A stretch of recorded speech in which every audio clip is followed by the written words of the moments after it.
Hi guys, kwento ko lang. So sa lahat ng mga manginginom at sa lahat ng mga natutulog ng busog, charge experience kagabi. So yun nga, pagkatapos uminom, napadaan sa pansitan, kumain, tapos natulog. Awa ng Diyos, dahil nga malakas tayo kay God, binangungot tayo, nakasurvive pa tayo. Yung pala yung bangungot na napakadilim. Yung panaginip mo na parang nawala, na sa paligid mo na sobrang dilim na hindi mo nakikita, wala kang nakikita kahit anong ilaw.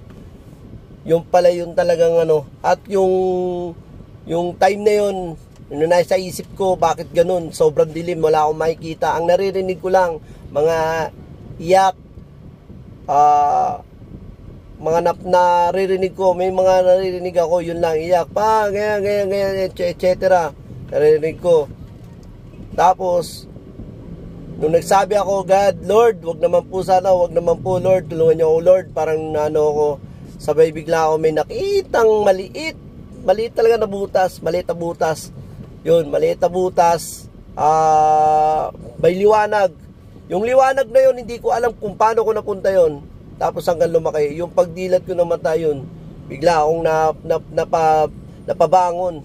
So nung napabangon ako, talagang tagaktapawis ko, yun na pala yung bangungot. Kaya guys, sa lahat ng mga nanginginom, sa lahat ng mga nagpupuyat or nakainom, ugaliin natin na huwag tayo matutulog, lalo na kumain. Na ganun pala, masama pala yun. So yun nga lang guys, 2 beses kasi ako binangungot. Kaya shinare ko lang.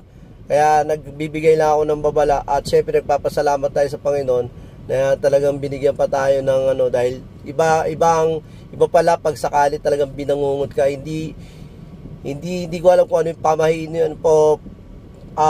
Hindi ko alam kung anong ibig sabihin ng panaginip na yun or bangungot na yun para sa akin, kasi talagang doon lang ako ng lamig, talagang pakiramdam ko na oras ko na ba, o syempre si Boss Matic, di ba, malakas tayo sa Panginoon, kaya yun.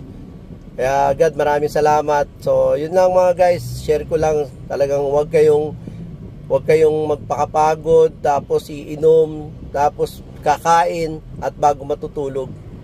Yun lang guys. So payo lang ni Boss Matic, share ko lang sa inyo yung aking experience kagabi.